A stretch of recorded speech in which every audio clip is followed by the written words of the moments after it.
हरे कृष्ण। श्री कृष्ण कहते हैं, कर्म करो और फल की चिंता मत करो। महाभारत एक धर्म युद्ध ही नहीं, कर्तव्य गाथा भी है। इसमें गीता का ज्ञान मोह एवं अज्ञान से ग्रस्त मानव को जीवन में कर्तव्य की सर्वोच्चता का बोध करवाता है। महाभारत युद्ध में कुरुक्षेत्र की युद्ध भूमि पर अर्जुन ने हथियार डाल दिए थे और श्री कृष्ण से कहा था कि हे प्रभु, मेरे सामने सभी भाई बंधु गुरु मेरे आप्तजन खड़े हैं, मैं इन पर वार कैसे कर सकता हूँ? मैं ये नहीं कर सकता, मैं युद्ध से हट रहा हूँ। इस तरह मोह में बंध कर कर्म से विमुख होने को श्री कृष्ण ने अनुचित ठहराया। अर्जुन युद्ध के लिए तैयार हो जाए, वह सत्य को जान जाए, इस अभिप्राय से श्री कृष्ण ने उन्हें कुछ उपदेश दिया था। यही उपदेश गीता है। श्री कृष्ण ने अर्जुन से कहा, कर्म करो और फल की चिंता मत करो।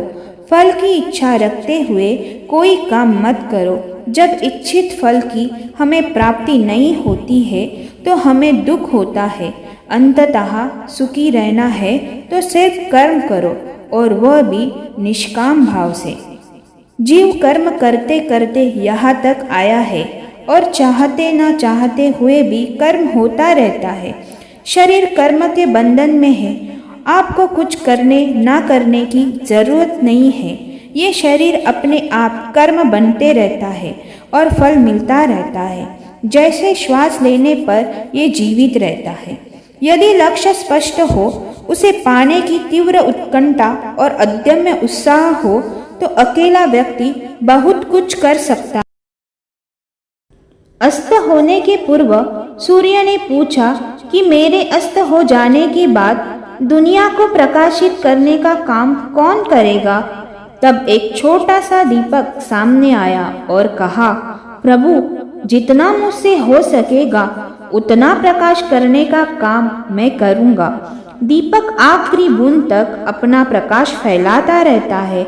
हमें जितना हो सके उतना करता रहना है। आगे का मार्ग अपने आप प्रशस्त होता रहेगा। किसी ने क्या सुंदर कहा है, जितना आपसे हो सके आप उतना करो। आपसे जो नहीं होगा वह परमात्मा आपके लिए करेंगे।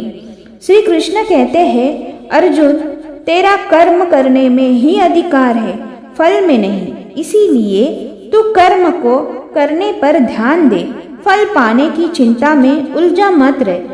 इसीलिए हमारे लिए यह जरूरी है कि हम किसी भी दशा में निरंतर प्रयास करने के बाद भी यदि वांछित सफलता न मिले तो उदास और निराश नहीं होना है।